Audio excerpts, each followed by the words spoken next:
보통 사람들과 좀 다른 무엇인가 특별한 것을 가진 사람을 때로는 이렇게 표현합니다. 지칭을 하죠. 저 사람은 빛이 나는 것 같아. 정말 빛나는 사람 같아. 그러니까 그리스도 안에서 성도로 사는 삶이 그러한 삶이라고 오늘 15절 말씀은 이야기하고 있어요. 세상 속에 살지만 뭔가 세상과 다르고 빛이 나는 인생이라고 이야기합니다. 그 천체 물리학에서 보면요, 블랙홀이라는 것이 있는데요. 영어 그냥 그대로 사전적 의미처럼 검은 구멍입니다. 그러니까 그 안에 중력이 너무 커서요, 주변에 있는 것을 다 빨아들이는 힘이 강한 천체를 말한다고 해요. 그래서 보통 블랙홀이라고 하면 그 주변에 있는 것을 다 끌어당겨서 부정적 의미로는 우주의 쓰레기통처럼 이렇게 이야기하기도 해요. 하지만 믿는 자는요, 세상의 블랙홀이 아니에요. 세상에 빛을 내는 발광체로 살아가고 있다라는 거죠. 이런 이야기가 있습니다. 눈먼 시각 장애인이 있는데요, 등불을 켜서 들고 밤길을 갑니다. 왜냐하면 자기는 눈이 멀었기 때문에 볼 수 없으니까 이 불빛을 다른 사람이 보고 피해가라고. 근데 한참을 가다가 어떤 사람과 탁 마주쳤어요. 부딪힌 거죠. 이 시각장애인이 이렇게 말합니다. 아니, 나는 시각장애인이라 볼 수 없어서 이렇게 걷고 있는데, 불빛을 들고 있는데 왜 당신은 이 불빛도 보지 못하고 이렇게 와서 부딪혔습니까? 그때 부딪힌 사람이 손으로 등불을 더듬어 만져보고는 이미 등불이 꺼진 지 오래되었습니다 라고 말하는 거죠. 그러니까 빛을 내야 하는 사람이 되어야 되는데 우리 안에 빛이 제대로 나타나지 못하니까 어둠의 세상이 그대로 되어 있다라는 그런 이야기라고 할 수 있잖아요. 지난주 보았던 12절 13절의 말씀은요, 구원을 이루는 것이 성도가 가야 할 길이다라는 말씀입니다. 그러니까 이미 얻은 구원에 합당한 삶을 살아야 되고요, 이걸 쉽게 얘기하면 성화인데 더 쉽게 얘기하면 믿음 안에 성장하자라는 이야기예요. 믿음이 있으면 계속 자라나야 된다. 성숙함이 나타나야 된다. 오늘 말씀을 구원을 이루는 그 성화, 성숙의 삶을 좀 더 설명하는 내용이라고 할 수 있어요. 그래서 본문 15절도 세상에서 빛들로 나타나야 된다라고 되어 있고요, 이걸 원래 본문의 말씀에 보면 영어 번역본도 그런데 별처럼 빛나는 삶이 되어야 된다라고 말하고 있습니다. 그래서 마태복음 5장 16절에 보면 예수님이 이렇게 말씀하셨죠. 같이 좀 함께 읽겠습니다. 5장 16절 말씀입니다. 이같이 너희 빛이 사람 앞에 비치게 하여 그들로 너희 착한 행실을 보고 하늘에 계신 너희 아버지께 영광을 돌리게 하라. 빛된 인생이 돼서 우리의 착한 행실을 통해 많은 세상 사람들이 하나님 저런 분이시구나, 하나님께 영광을 돌리는 일들을 해야 된다라는 거죠. 그래서 오늘은 별처럼 빛나는 성숙의 삶을 살기 위해서 한 3가지 정도 오늘 본문이 얘기하는 것을 좀 다루고자 하는데요. 첫 번째는 원망과 시비가 없는 삶입니다. 성경이 여러 구절들을 배열하잖아요. 근데 이 순서들이 그냥 된 것이 아닙니다. 다 의미가 있고요, 다 이유가 있어서 이렇게 배열을 하는데, 자, 12, 13절 다음에 바로 나오는 게 14절입니다. 그러니까 빛들로 나타나는 첫 번째 모습이 원망과 시비를 하지 않는 모습이라는 거예요. 빌립보서 2장 초반부에 나왔죠. 공동체 안에 하나됨을 깨는 다툼이 있습니다. 편을 가르죠. 그리고 허영이 있습니다. 자기 교만과 자만의 모습이 있습니다. 그리고 오늘 나오는 원망과 불평, 그리고 시비가 있습니다. 그러니까 신자 안에, 신자의 삶에서 이 공동체 안에서 빛으로 드러나는 것을 방해하는 것들이라고 할 수 있어요. 이런 부정적인 모습이요, 개인의 삶에, 공동체 안에도 많이 들어있다라는 거예요.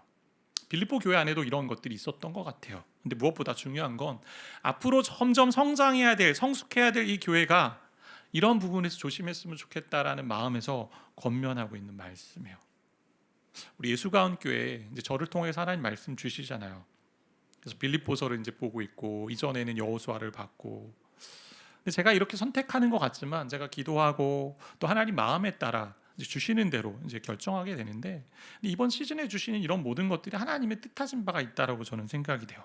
지난번 우리가 특별 새벽 부흥회를 통해서 영적 전쟁에 대해서, 또 영적 무장하는 것에 대해서 우리가 함께 배우게 되었는데요. 이제 빌립보서를 통해 계속 나누는 것은 진정한 기쁨이 뭔가, 그리고 그 기쁨을, 고난 가운데 기쁨을 계속 유지하는 그 복음의 힘이 무엇인지, 그리고 그렇게 복음의 공동체로 세워져 가는 것이 무엇인지를 계속 다루는 시간이라고 할 수 있어요. 그런 것들을 잘 배워가는 그런 시간이 되었으면 좋겠습니다. 보통 이제 설교자가 말씀을 전하면요, 2가지 부류의 사람들이 나타나는 것 같아요. 가끔 이렇게 나타나는 한 부류는, 목사님 저희 집에 CCTV 달아놓으셨습니까?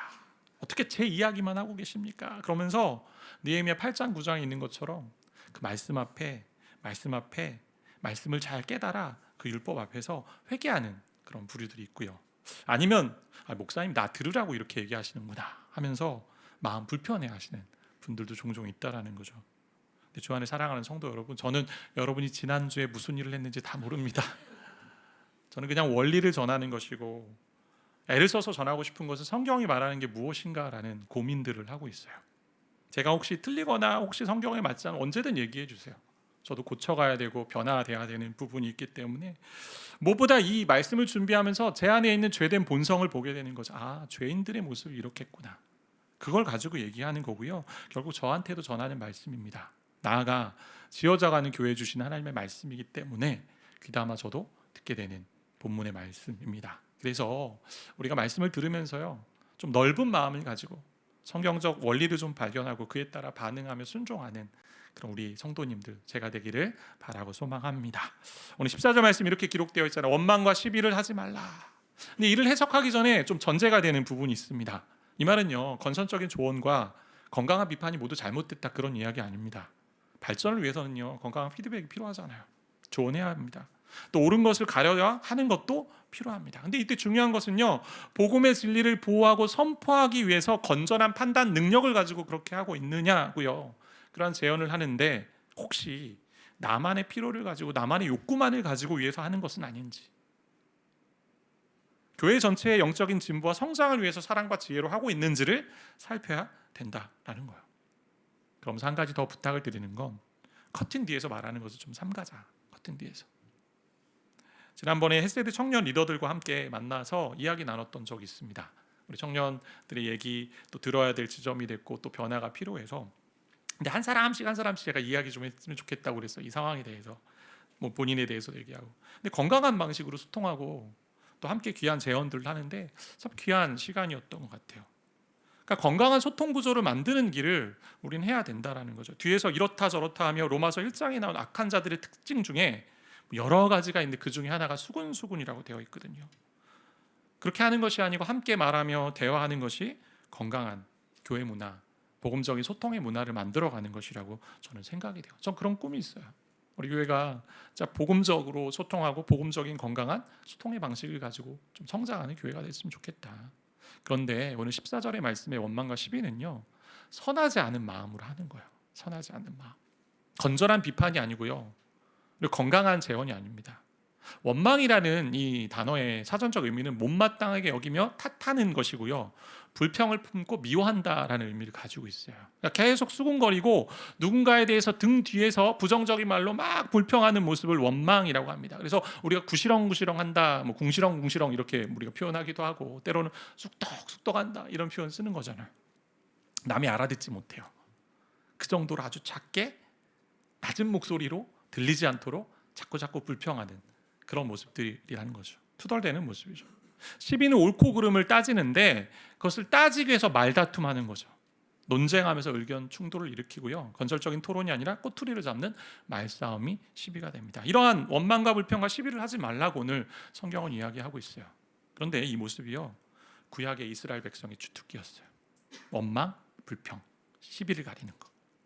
고린도전서 10장 10절에 보니까 그 이스라엘 백성들이 광야에서 어떠한 모습을 가졌는지를 잘 드러내주는데, 그들 가운데 어떤 사람들이 원망하다가, 세 번역 보면 불평하다가라고 되어 있어요. 원망하다가 멸망시키는 자에게 멸망하였나니, 원망했더니 결과가 무엇입니까? 멸망했습니다.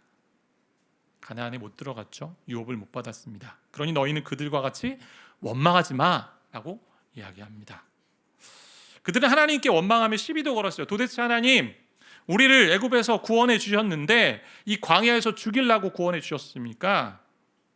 종살이하던 이스라엘에게 10가지 재앙의 기적을 보여주셨고요, 무엇보다 홍해를 가르치는 놀라운 기적을 가지고 가나안 땅을 이제 갈 수 있도록 길을 열어주셨는데, 광야에서 불과 이 기적을 맛본 지 얼마 되지 않아서 3일밖에 되지 않은 것 같아요. 물이 없다고 불평하기 시작하고요, 또한 애굽에서 먹었던 오이와 참외와 부추와 그리고 파, 마늘이 없다고 불평했습니다. 어떤 분 이럴 것 같아요. 목사님, 저는 오이를 싫어해서 다행이네요 이럴 수 있는데, 그런 얘기가 아니잖아요.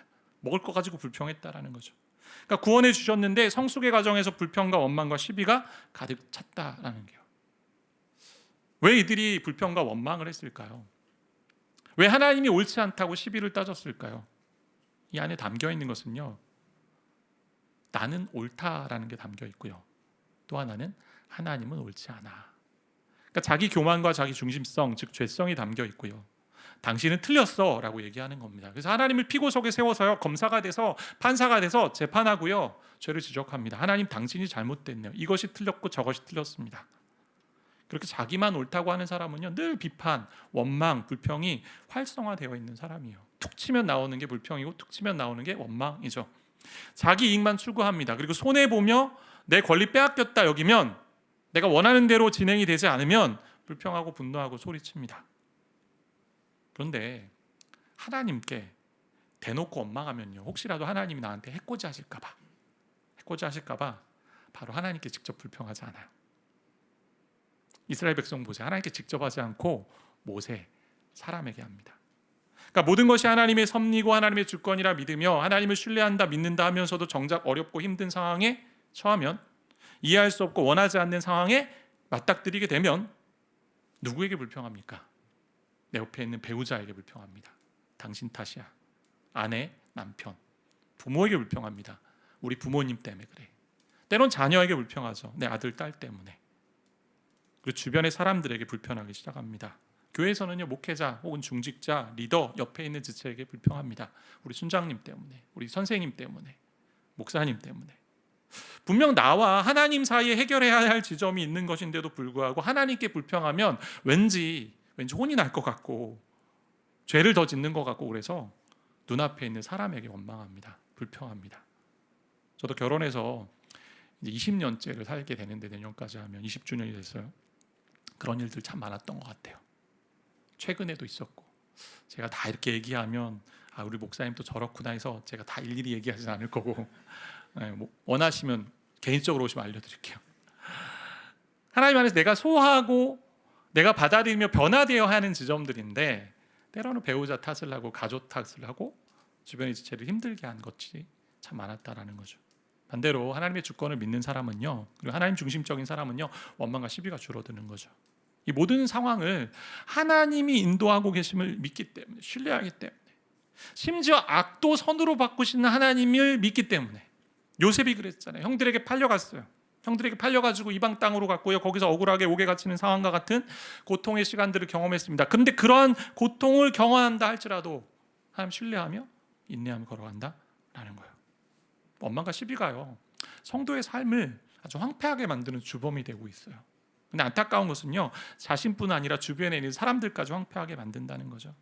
저와 여러분이 이제 4년 차를 지나고 5년 차에 접어드는 이 교회 지어져 가는데 애써야 하는 것이 있습니다. 복음적인 교회 문화를 세워갔으면 좋겠어요. 원망과 불평 이전에 내가 하나님 안에서 누리고 있는 것이 무엇인지 잘 살펴보면요, 원망과 불평 그 안에 깔려 있는 것은 이기심의 발로예요. 내 것이 들어지지 않았다, 내 것이 침해받았다, 나는 이런데 저 사람들은 잘 즐기고 있고 나는 지금 기분이 상하고 나는 이런데. 그러면 나는 이런데 하면서 나와 비슷한 사람들을 찾아다니면서 섭섭이들을 이렇게 모집하기 시작하죠. 한 명만 더 있으면 맞지, 이것이 옳은 거야, 내가 이렇게 불평하고 원망한 거 당연한 거 하면서 쏟아놓는 일들을 우리는 연약한 인간이기 때문에 해왔던 적이 참 많다라는 거죠. 주 안에서 사랑하는 예수가 온 교회 성도 여러분, 높아심에서 드리는 말씀이에요. 예수가 함께 잘 지어져 가고 있고요, 많은 분들이 잘 따라오고 계시고요, 은혜를 누리고 계신다는 얘기를 종종 또 여기저기서 듣게 됩니다. 그러면서도 불평과 원망과 시비 같은 이런 악한 말들이 교회 안에, 개인 안에 영향을 주지 않도록 여러분이 애써 주시길 바라요. 자기 중심성으로 원망하며 시비하며 산다면요, 빛의 자녀가 아님을 드러내는 거잖아요. 불신자들 그 모습을 보고요, 하나님이 어디 있어? 라고 생각하고요, 복음이 뭐야? 라고 생각하면서 복음에 대한 나쁜 인상을 가지게 됩니다. 그러니 이제는 원망과 불평과 시비보다는 한마디라도 마음을 담아서 고맙습니다, 당신의 존재 때문에 내 삶에 정말 큰 부요와 기쁨이 있습니다 라고 주변에 있는 사람들에게 이야기할 수 있는 저와 여러분이 되기를 소망합니다. 그게 가정과 일터와 교회 공동체 안에서 해야 되는 거죠. 이렇게 얘기하면 한 분이 이렇게 얘기할 것 같아요. 목사님, 꼭 그것을 말로 해야 합니까? 우리는요, 상대방이 말하지 않으면 알할 수 없어요. 속에 있는 것을 어떻게 다 압니까? 사람의 속에 있는 것. 마음을 열어 함께 나누고 세우는 그런 공동체가 되기를 소망합니다. 만약 말하는 것이 계속 원망과 불평을 달고 사는 그런 습관적인 모습들이 내 가운데 있다면, 나 자신 가운데 있다면 한번 돌아보셨으면 좋겠어요. 하나님 앞에 서서 철저하게 회개하고 돌아갔으면 좋겠습니다. 그 안에 뿌리를 보세요. 왜 원망하고 왜 불평하는지, 왜 그러한 것을 가지고 자꾸 분노하며 나아가고 있는지 그 뿌리를 보면요, 하나님에 대한 불신이잖아요. 믿음이 있다고 얘기하고 찬양은 정말 멋지게 하고 고백은 하지만 정작 위기의 상황, 어려운 상황, 내 마음대로 되지 않은 상황이 있으면 원망하고 불평하는 것, 하나님 불신하는 거죠. 하나님 의심하는 거죠. 그리고 하나님보다 내가 옳다라고 이야기하는 마음이 깔려 있잖아요. 그래서 원망, 시비하지 않고 주변을 빛나게 하는, 그리고 여러분이 또 빛나는 인생이 되시기를 바라고 축복합니다. 두 번째는 흠이 없는 순전한 삶인데요. 2장 15절 말씀 보면 이렇게 기록되어 있는데 같이 좀 한번 읽어보겠습니다. 2장 15절입니다. 이는 너희가 흠이 없고 순전하여 어그러지고 거스르는 세대 가운데서 하나님의 흠 없는 자녀로 세상에서 그들 가운데 빛들로 나타내며. 관계를 잘 보세요. 14절과 15절은요 이는이라고 되어 있어요. 왜냐하면이잖아요.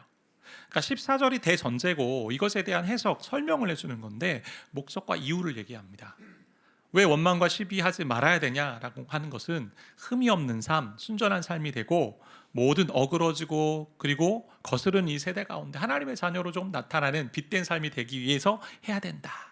그러면서 흠이 없고 순전한 삶에 대한 얘기하잖아요. 흠이 없다는 얘기는 책망할 것이 없고 또 나무랄 데가 없고 손가락질 당하지 않는다는 얘기고, 순전하다는 건 순수하고 정결하다 뭐 이런 이야기인데, 결국요 흠이 없고 순전하다라는 이 모습을 다르게 표현하면 원망과 시비가 없는 삶이 흠이 없고 순전한 삶이다라고 오늘 다시 한번 얘기하는 거예요. 다른 사람에게 책 잡히지 않고 행동하는 것, 비난받을 행동을 하지 않는 것, 그리고 순수하고 깨끗한 그리스도의 성품을 닮아가는 삶입니다. 왜냐하면 이 세대는요 어그러지고 거스르는 세대예요. 뒤틀리고 왜곡된 세대예요. 마치요 갈퀴가 달려있어서 계속 딴지를 거는 세대입니다. 지나가면서 하나씩 걸어요. 성경의 진리가 있는데 그 진리에 역행합니다. 어그러지다 이 단어에서 영어로 척추 측만증이라는 영어 단어가 나왔다고요. 즉 표준, 기준. 그러니까 성경의 원리, 척추가 일렬로 딱 있어야 되는데 이게 측만증은 한쪽으로 뒤틀리는 거잖아요. 그러니까 성경의 원리에 이탈해서 사는 세상이 이 세대의 모습이에요. 그러니까 하나님이 정하신 옳음과 바름의 기준이 아니고 내가 원하는 기준, 내가 바라는 것이 기준이 되어 굽고 부패한 삶을 살고 있는 이 땅이라는 거죠. 이 땅 가운데 정말 순수한 삶, 흠이 없는 삶을 사는 것이 바로 14절의 삶이라는 얘기예요. 원망과 시비가 없는 삶. 세상 사람들과 성도를 확연하게 구분하는 부분이라고 오늘 말씀하고 있는 거예요. 원망 시비가 아니라 감사와 기쁨과 화평을 이루는 삶을 살아야 된다. 사람이 빛이 난다라고 표현할 때 겉으로 볼 때에는 저 사람이 정말 빛나는지 아닌지 잘 모를 때가 있어요. 그냥 겉으로는 다 빛나 보이잖아요. 근데 위기 상황에, 어려움의 상황에, 환난의 상황에 어떻게 행동하는지, 어떻게 반응하는지를 보면 그 사람이 빛나는 삶인지 알게 된다라는 거죠. 그때 내 의를 드러내고요, 이기적인 욕망으로 선택하고요, 분을 내고 주변에 탓할 사람, 원망할 사람, 불평할 사람을 찾고 다닌다면 빛된 삶이 아니다라고 말씀하고 있는 거죠. 이러한 공동체가 저와 여러분이 거하는 공동체가 되어야 합니다. 흠이 없고 순전한데요, 그 안에는 꼬투리를 잡거나 말다툼을 하는 공동체가 아니고요, 신랄한 비판이나 분노의 다툼의 모습이 없는 공동체고요, 부정적인 불평이나 억지스러운 주장과 그런 이야기를 하지 않고 순전한 마음으로 함께 하는 그런 공동체가 되어야 된다라는 거죠. 마지막 세 번째인데요, 생명의 말씀을 밝히는 삶인데 오늘 16절 말씀 같이 좀 함께 읽겠습니다. 16절입니다. 생명의 말씀을 밝혀 나의 다름질이 헛되지 아니하고 수고도 헛되지 아니하므로 그리스도의 날에 내가 자랑할 것이 있게 하려 함이라. 어그러지고 거스르는 세대 가운데 생명의 말씀을 밝히라고 말해요. 생명의 말씀 어떻게 밝힐까요? 두 가지 방식일 것 같아요. 어두움의 일을 책망하고 경고해야죠. 빛이 어둠 가운데 가면 어둠이 무엇인지 드러나고요, 그리고 어둠이 물러갑니다. 자, 에베소 5장 13절 이런 말씀이 있어요. 책망을 받는 모든 것은 빛으로 말미암아 드러난다. 빛이 책망을 해야 되는 거죠.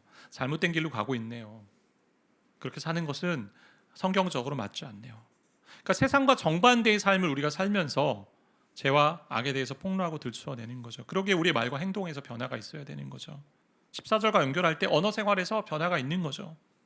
말에 불평과 원망과 가득한 이 세상 사람들 앞에서 시비 걸며 말다툼하는 이 세상 앞에서 우리는 그렇게 살지 않으면서 빛의 자녀라는 것을 드러내야 된다라는 거죠.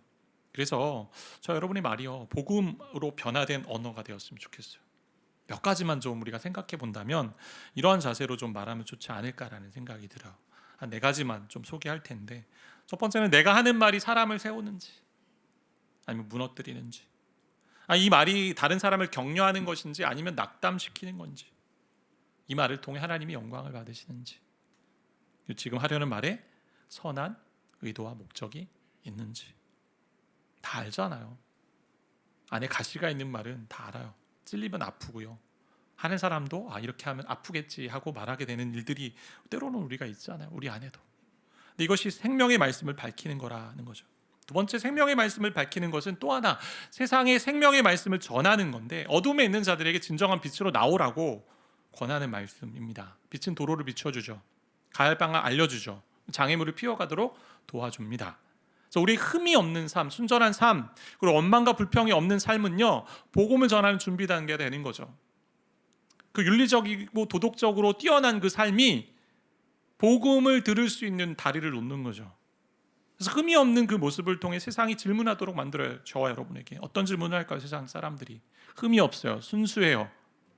그리고 원망하지 않고 불평하지 않는 그 삶을 보면서 세상이 묻습니다. 도대체 저 사람은 왜 세상과 다르게 행동하지? 저 사람이 저렇게 선하게 사는 이유가 무엇이지? 왜 따뜻하고 온유하며 감사와 기쁨이 넘치고 무엇보다 불평과 원망하지 않고 시비 없는 삶을 살고 있지?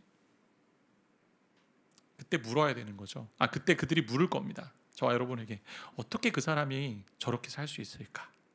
그때 저와 여러분이요, 이렇게 대답해야죠. 생명의 말씀이, 복음이 그를 변화시켰고 저를 변화시키고 있습니다. 생명의 말씀이 역사하는 말씀이에요. 단순히 이론이나 철학이 아닙니다. 생명의 말씀이에요. 그냥 말씀이 아니에요. 복음은 생명의 말씀이에요. 생명이라는 얘기는 능력이 있다는 것이고 힘이 있다는 것이고 변화시키는 권능이 있다는 얘기입니다. 예수님이, 하나님이 말씀하셨어요. 자신의 말씀을 바위를 쳐서 부스러뜨리는 방망이와 같다. 모든 믿는 자에게 구원을 주신 하나님의 능력이 되는 복음이다라고 말씀합니다. 그래서 우리의 삶을 통해 생명의 말씀에 세상 사람들이 눈을 뜨게 해야 된다라는 거죠. 우리 지난주 새가족 교육 받으신 분들 여기 계신데 정말 귀한 시간이었어요. 4주 시간을 마치고 제가 이제 이렇게 좀 나누거든요. 4주 동안 어떻게 배우셨고 어떠셨는지. 근데요, 그분들이 공통적으로 하시는 말씀이 있었어요. 아직은 더 배워야겠지만 지금도 배워가야 되는데 분명 변화가 일어나고 있습니다. 자신이 바뀌고 주변의 가족이 바뀌고 주변이 바뀌고 있습니다. 무엇인가 해보려는 용기가 생기고 힘이 납니다. 그렇게 말씀해 주시더라고요. 너무나 귀한 이야기 아닙니까? 이게 생명의 말씀이에요. 그렇다면 이렇게 살아가는데 필요한 것이 무엇일까요? 우리가 원망하지 않고 시비 없이 사는 것, 그러기에 흠없고 또 순전한 삶을 사는데 생명의 말씀을 밝히는데 이렇게 살아가세요라고 또 끝나면 결국 윤리적인 종교가 되잖아요. 13절 말씀처럼 우리 안에 소원을 두고 행하게 하실 때 하나님이 힘을 주시잖아요. 그 힘의 근원이 뭡니까? 생명의 말씀이 있습니다. 그래서 저와 여러분에게 먼저 생명의 말씀을 밝혀주셔야 돼요. 밝히다라는 단어의 원래 의미가 하나가 있는데 이게 뭐냐면 붙잡다, 굳게 붙잡다라는 뜻이 있어요. 그러니까 저와 여러분이 생명의 말씀을 먼저 붙잡아야 돼요. 먼저 잡아야 돼요. 진짜 생명을 주는 말씀이고 앞길을 알려주는 말씀이고 저와 여러분의 일상을 살아갈 수 있는 삶을 지탱해 주는 말씀이기 때문에 게다가 구원에 이르도록 더욱 자라게 하는 말씀이고요. 무엇보다 이 땅에서 그리스도인으로 복음 가운데 어떻게 살아야 되는지 알려주는 말씀이기 때문에 그 생명의 말씀에 복음 안에 어떤 게 있어요? 2가지 중요한 진리가 담겨 있잖아요. 저와 여러분에 대한 얘기와 하나님에 대한 얘기가 담겨 있어요. 저 여러분은 어떤 사람이에요? 흠이 있는 사람이에요. 죄인이었습니다. 근데 예수 그리스도로 말미암아 죄된 인생에서 의인된 사람 됐잖아요. 그래서 흠이 있는 인생인데도 불구하고 오늘 말씀은요 15절에 흠이 없이 순전하게 살 수 있다. 왜요? 우리가 하나님의 자녀가 되었기 때문에. 하나님 자녀라고 되어 있어요. 하나님이 저와 여러분을 선택하셨고 자녀로 삼아주셨습니다. 분명 부족한 자인데, 연약한 자인데 구원해 주셔서 이제 앞으로 계속 거룩해져 가는 그 길을 꿈꾸는 차로 만들어 주셨다라는 거예요. 그러니 하나님이 해주시는 그 힘 믿고 걸어가는 자녀로 살면 됩니다. 두 번째는 하나님을 잘 알아야 되는데, 하나님 어떤 분이세요? 성경을 통해 저와 여러분이 배워야 되는 건 하나님의 성품이고 하나님 어떤 분이신지요. 하나님 완전하신 분이에요. 의로우신 분이에요. 절대 시험을 받지 않으시고 누구도 시험하지 않으십니다. 부정적인 의미의 시험이죠. 그분 선하신 분이에요. 무엇보다 우리 아버지세요. 완전하시고 선하시고 온전하신 그 아버지가 저와 여러분의 인생을 인도하십니다. 그러니 그분이 이끄시는 삶의 자리라면 원망과 불평과 시비는 없어야 되는 거죠. 나보다 더 내 인생을 잘 아시는 분이기 때문에.